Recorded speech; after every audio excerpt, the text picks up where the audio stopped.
Another USC football player is accused of a serious crime.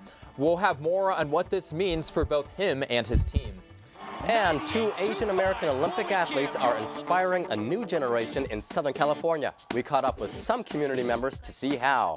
Then college aid applications from undocumented students are down in California. We discover the cause. Annenberg TV News is next.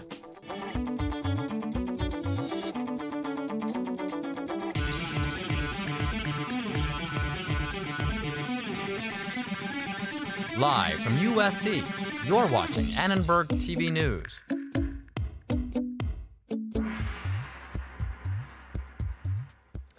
USC freshman wide receiver Joseph Lewis was released from custody early this morning. Good evening to you on this Tuesday. I'm Eytan Wallace. And I'm Tommy Brooksbank. Sports correspondent Angel Vizcarra is here now with more on the allegations against Lewis. Angel? Thanks, Tommy and Eytan. 19-year-old Joseph Lewis was arrested yesterday afternoon on suspicion of domestic violence. The Hawkins High standout joined the Trojans just 1 year ago, and in his freshman season, Lewis contributed mostly on special teams, reeling in 4 catches for a total of 39 yards. A spokesperson from the USC Athletic Department told Annenberg Media, USC takes all reports of domestic abuse seriously and is cooperating fully with law enforcement's investigation. While the student code of conduct issue is being investigated, the student has been suspended from all football-related activities. Student disciplinary records and student conduct proceedings are confidential at USC and protected by law. I had the chance to chat with OC registered sports reporter Joey Kaufman about the Lewis incident. I think you see it pretty frequently in college athletics. What is probably important to monitor in case of USC is these incidents will happen, but what is the response going to be from the university? How is Clay Helton, the football coach, going to interact with the investigation? What kind of public comments will he make about it? Lewis will make his first court appearance on March 6th, which coincidentally also happens to be the first day of spring football practice for USC. If convicted, Lewis could face up to 4 years in prison. Back to you, Tommy. All right, thanks, Angel, for that report. Turning now to the Olympics, the American team is the most diverse of any team in the Games in Pyeongchang, South Korea. Annenberg Media's Jordan Winters shows us how Asian American athletes are increasing their visibility of their community in a big way. Can you name any Asian American athletes? Damn, no, I can't. None. Not at the moment. A lot of gymnasts, but I don't remember their names specifically. At 17, Korean-American Chloe Kim is the youngest woman to win gold in the snowboard halfpipe. And Japanese-American Mirai Nagasu is the only American woman in history to land a triple axel at the Olympics. Asian Americans, specifically on social media, are not only pointing out their amazing accomplishments, but also how important it is to have more Asian American role models. Former figure skater Megan Coyle has seen her sport come a long way. To be honest, there wasn't a lot of diversity in figure skating for a really long time. It was mostly dominated by white men and women. And now that I'm older, I really love just how much more diverse and open figure skating has been. You know, I think we are experiencing and watching a new wave of Asian athletes in the Olympics, and that's really, really exciting. For Asian Pacific American Student Assembly Executive Director Michelle Su, the athletes' accomplishments and not their identity are what make them special. It's really important also to know that we continue to acknowledge these Olympians and just role models as Americans first and foremost, and not just kind of oh, they're like Asian or they're, etc. I think it's really great to see kind of that they're all part of this one U.S. team. That helps to show that, Americans are so diverse as a whole. Joining Kim and Nagasu in Pyeongchang are 11 other Asian Americans. For Annenberg Media, I'm Jordan Winters. Thank you, Jordan. A California state agency is concerned about a lack of applications for financial aid from undocumented students. Annenberg Media's Ryan Thompson shows us why. As the debate in Washington over DACA wages on, the next generation of undocumented students planning to attend college is growing increasingly uneasy, and a California state office tasked with distributing financial aid has noticed. We think that students are concerned about themselves or their parents' information that they may put on these forms. The number of Cal Grant applications from Dreamers eligible under the California DREAM Act is less than half of the 41,000 applications received last year, and as of Monday, only 19,000 students had applied. We do see a gap. We would need to have at least 1,000 applications a day, each day, until March 2nd. In order to get to the same percentage of enrollment that we got last year. College counselors at high schools in South LA with large Dreamer enrollments agree. Muna Reyes says that undocumented students are increasingly nervous at her school about sharing their information. There has been a fear ever since Trump got elected, so I'm not surprised at all at that.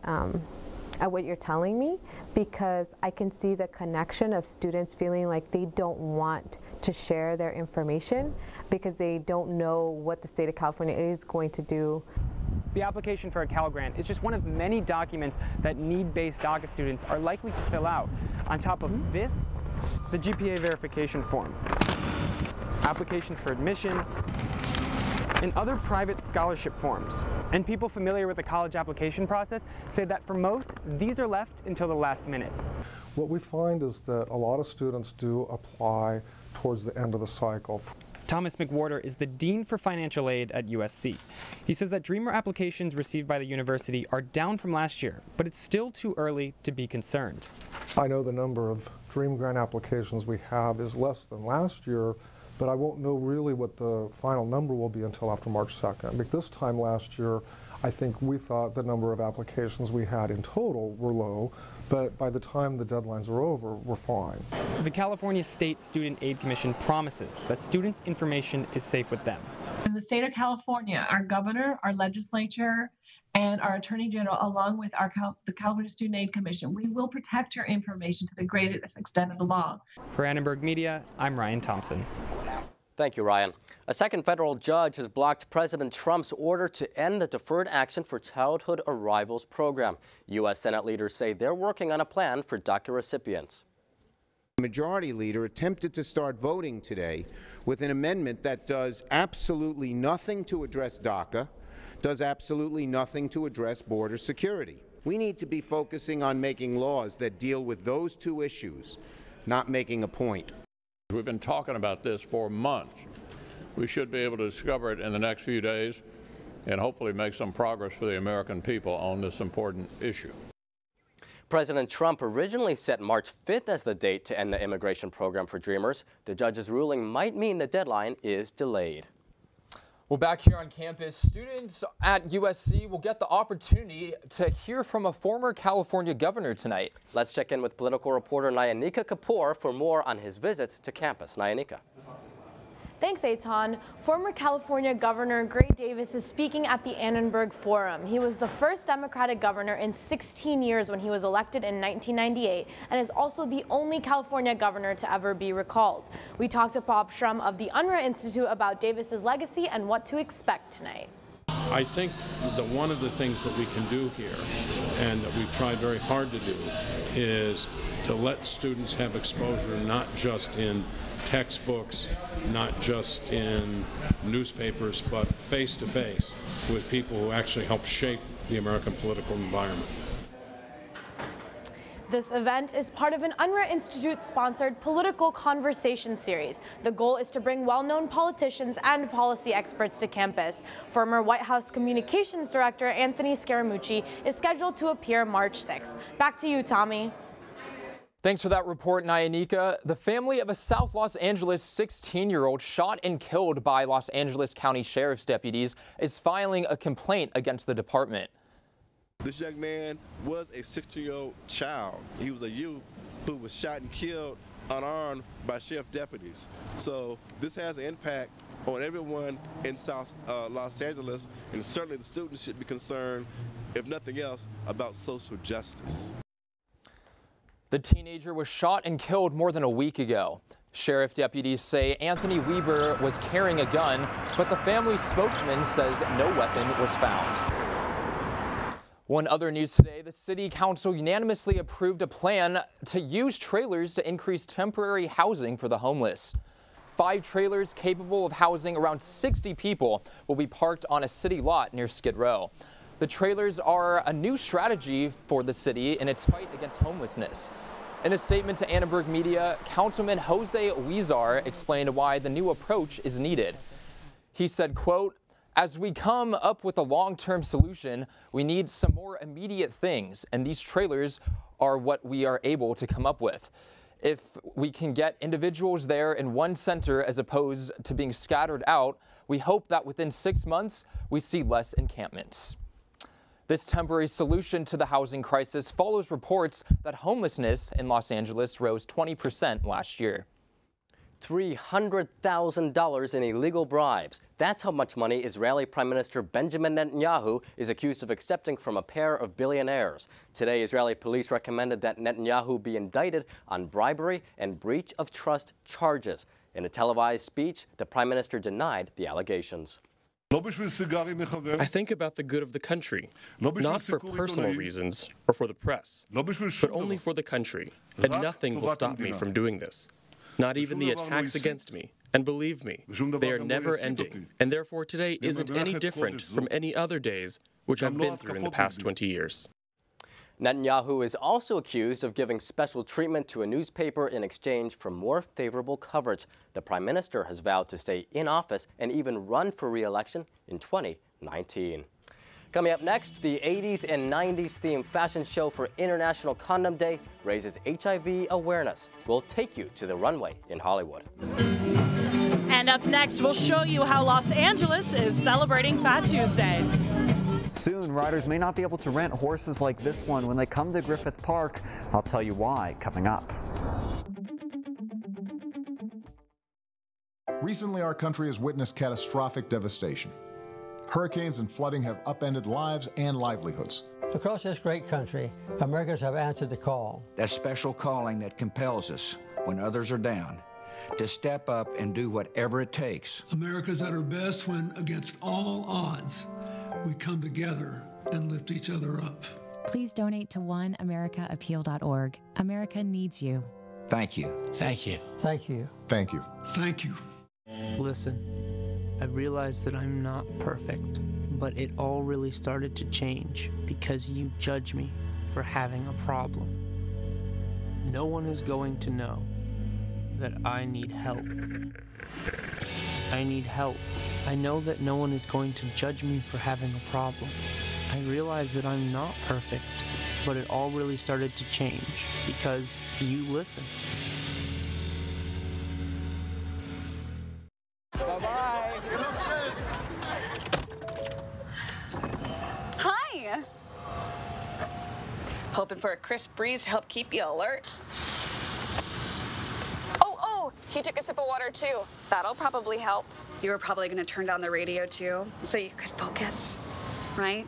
Probably okay isn't okay. Right? If you see a warning sign, stop and call a cab, a car, or a friend. I think the water line is what really drove it home. I blew on him. The AIDS Healthcare Foundation is marking International Condom Day with a fashion show. They're promoting the prevention of STDs, HIV, and unwanted pregnancies.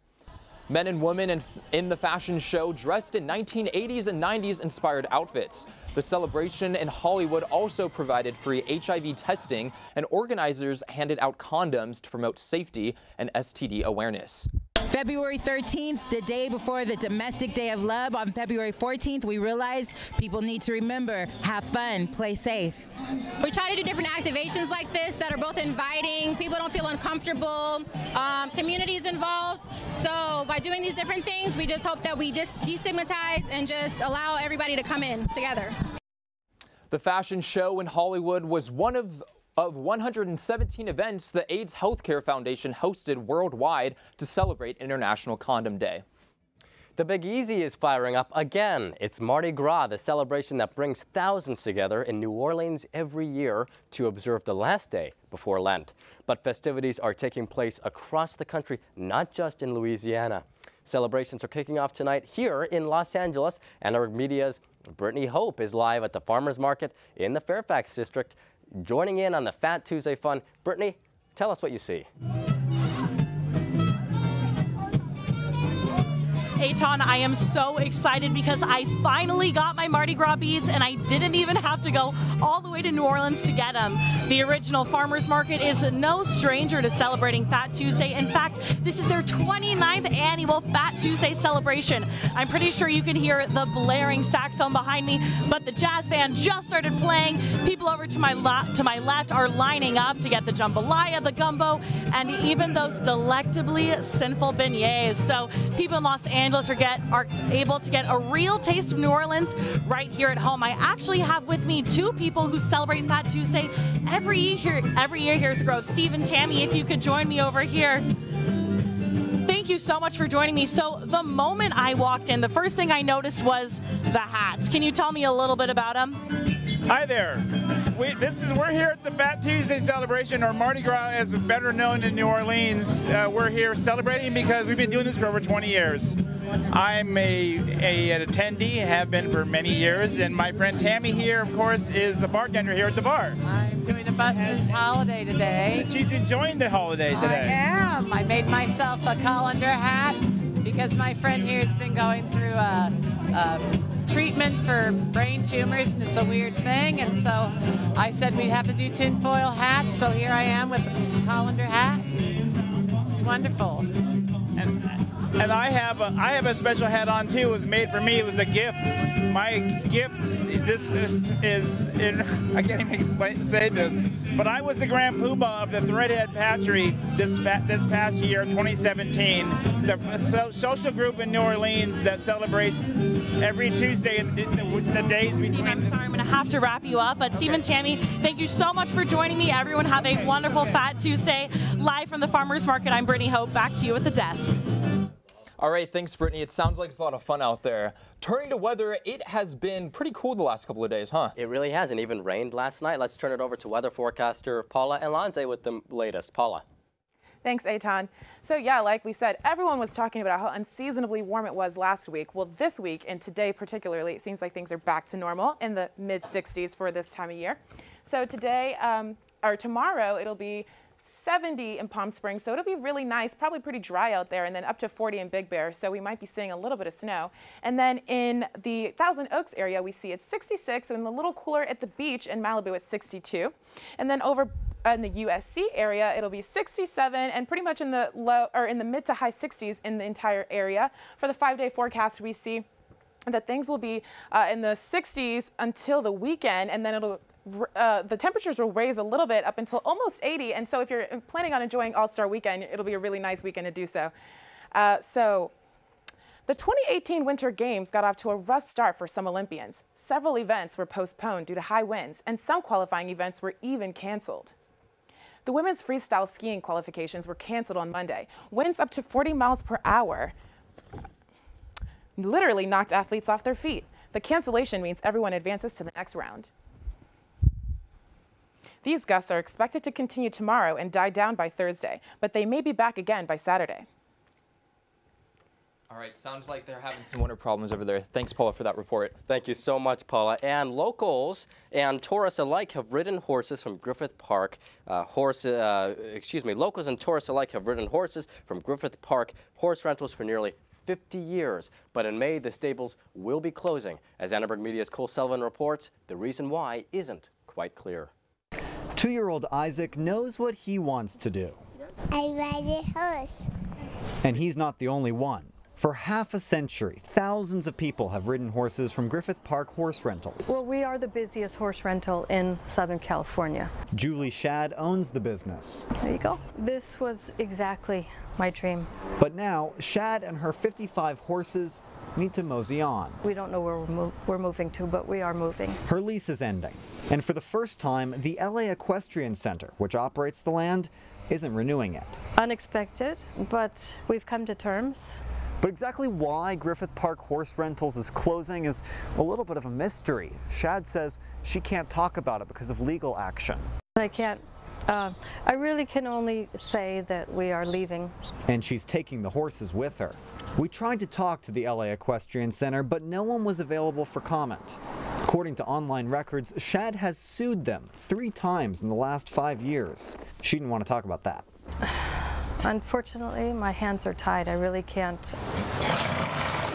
It must be so sad for them, but sad for the entire area. Hasmik Stephen brought her son Isaac here today. I knew that this was a beautiful area and a beautiful center. And she says she's hoping to come a few more times before mid-May when these horses trot off to newer pastures. For USC Annenberg Media, I'm Cole Sullivan.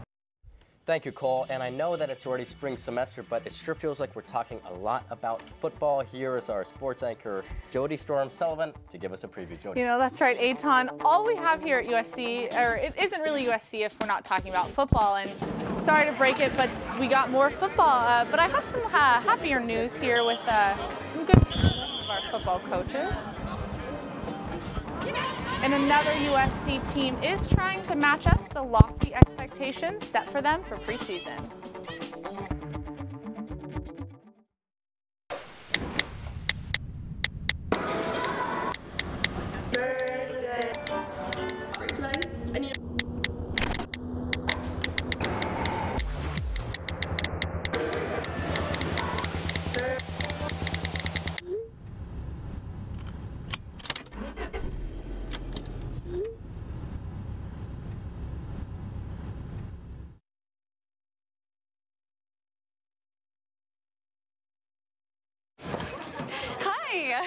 You think you're probably sober? Yeah. But you're thinking about taking the back roads home, just in case. Why would you do that? Probably okay isn't okay. Call a cab, a car, or a friend. Good choice. Every year, 40% of all food in the U.S. never gets eaten. 40%. That's almost half the food we produce. Food waste is a serious problem. It impacts all of us. And it's expensive. Your family is throwing $1,500 a year in the trash. We're working hard to put food waste on the chopping block. And you can do the same at home. Learn how to cook it, store it, and share it. Just don't waste it. Go to SaveTheFood.com. After 15 years of smoking, Eva Marie quit. There's a new lung cancer screening that could save her life. You stopped smoking. Now start screening. Learn more at savedbythescan.org. Welcome back. And now for some lighter USC football news. Coordinators T. Martin and Clancy Pendergast each had their contracts extended yesterday. Both coordinators were vital to leading the team to their 2017 Rose Bowl victory and 2017 Cotton Bowl appearance. Last season, the offense averaged 484.1 total yards, a program best since 2005, and Pendergast's defense was tied for a nation-high 46 sacks. Head coach Clay Helton praised his coordinator's impact on the team's growth and success, saying, quote, "Clancy and T are huge reasons why, in our first 2 seasons, we have won a Rose Bowl and Pac-12 championship. Having both back will help us to our goal of having national championship caliber seasons." An assistant head coach and linebackers coach, Johnny Nansen, was named the Pac-12 Recruiter of the Year by 24/7 Sports. The 18-member recruiting class was named the 4th best in the country. And for the last 5 years, USC has picked up the top recruiting class in the Pac-12. And this season, the Trojans nabbed the top 5 players from 5 different states and 6 of the top 10 players from California. Nansen beat out fellow USC coach T. Martin for the conference recruit ranking title this season. Nansen came in at 6th overall in the nation. And now USC lacrosse senior goaltender Gussie Johns was named the first ever Pac-12 Defensive Player of the Week after the Women of Troy's season opener 11-5 win over Virginia Tech. In her 3rd consecutive season opener victory and first ever on the road, Johns recorded 9 saves. She kept the Hokies without a goal up until the final 3 minutes of the first half. USC's win was a good start as the team was picked to win the inaugural Pac-12 championship.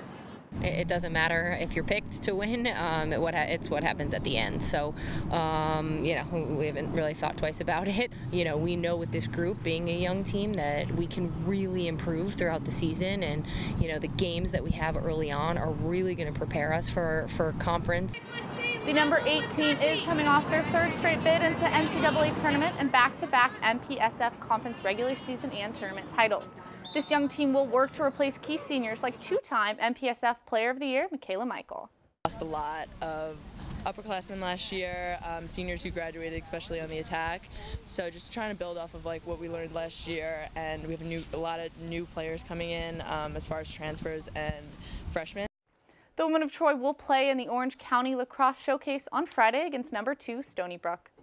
And now I must say it's my absolute favorite time of the year because baseball is back. Well, spring training is at least. And in recent years, the Dodgers have proven their depth by filtering in players from their farm system. And there's no better time than spring training for the Dodgers to flex that depth. Everyone knows the Dodgers stars, but look out for these 4 players. You have right-hander Walker Buehler, Double-A Player of the Year Matt Beattie, right-hander Zach Neal, and base thief Tim LeCastro, as they can all look to make a name for themselves once the full squad reports on the 18th. And so now while the season opener is until March 29th, I could not be more ready for baseball to be back. All righty. Thank you, Jody. All right. Soon the USC student body will have a new USG president and vice president. We'll tell you how you can be a part of the election process next.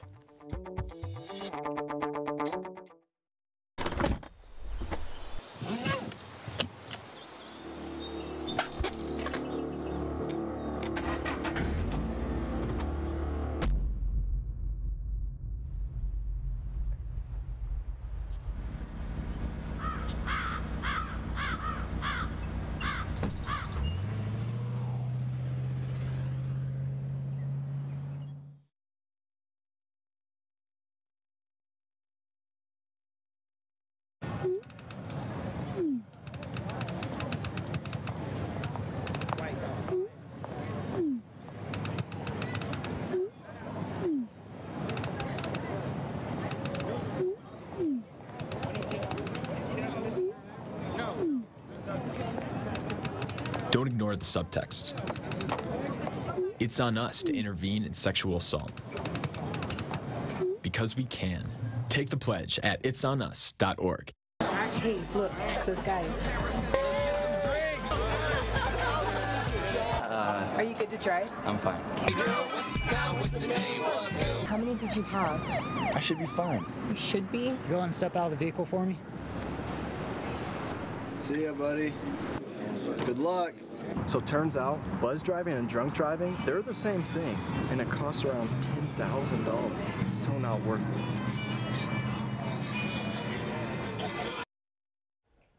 it. USG voting is underway to determine USC's next undergraduate student president, vice president, and senate.